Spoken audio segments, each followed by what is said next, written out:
Hello friends, Monika kitchen হোমে সবাইকে স্বাগতম। এদিকে দেখো, আমি লাউ শাক নিয়েছি। একটা নিরামিষ দিয়ে মজাদার টেস্টি মুখরোচক একদম সাধারণভাবে খুব সুন্দর লাগে খেতে। এই হচ্ছে কি লাউ শাকটা। এখানে লাউ শাক নিয়েছি কেটে, এখানে বেগুন আছে, বেগুন কেটে নিয়েছি, এখানে আলু নিয়েছি, আলুটা এইভাবে কেটে নিয়েছি। চলো, আমি গ্যাসটাকে অন করে নিলাম।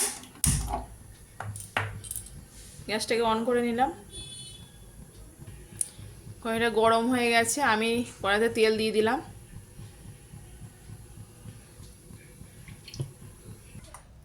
প্রথমে আমি তেলে আলুগুলো দিয়ে দিলাম।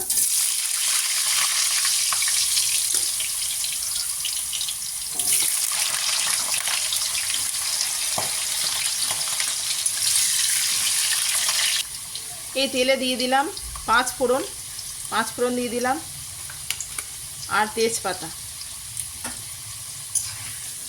তেলে দিয়ে দিলাম। এখানে আমি মশলার মধ্যে আদা জিরে বাটা পেস্ট করে রেখেছিলাম, আদা জিরে বাটা পেস্টটা দিয়ে দেবো।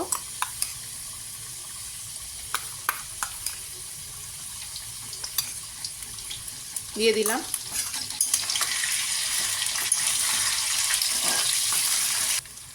এখানে দিয়ে দিলাম টমেটো কুচি দিয়ে দিলাম। ভালো করে মশলার সাথে নাড়িয়ে নেব। এবার দিয়ে দেবো স্বাদ মতো নুন,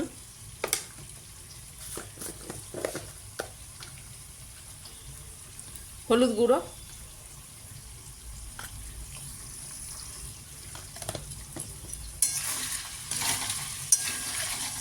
ভালো করে মশলাটা কষিয়ে নিতে হবে।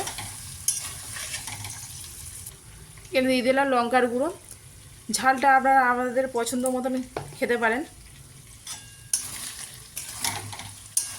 আমার মশলাগুলো কষানোর মতন হয়ে গেছে, তেল ছেড়ে দিয়েছে দেখুন। এবার আমি লাউ শাকগুলো দিয়ে দিলাম।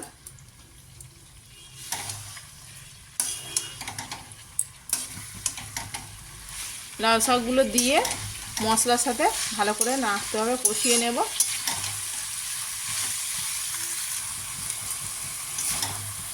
লাউ শাকটা ভালো করে কষিয়ে নিয়েছি।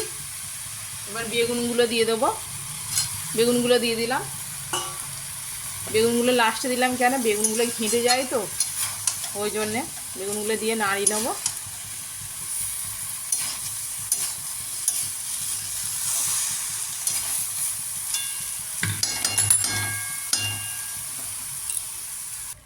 এবার আমি ঢাকা দিয়ে দেবো। ঢাকা দিয়ে গ্যাসটা একটু আস্তে করে দিলাম।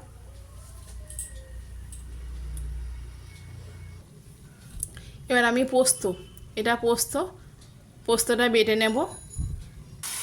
আমি জল দিইনি, ঢাকনাটা খুলে দেখুন কতটা ভাপিয়ে গেছে, একদম একটুখানি হয়ে গেছে। এবার আমি দিয়ে দেবো আমি পোস্ত, যে পোস্তটা পেস্ট করেছিলাম সেইটা দিয়ে দিলাম।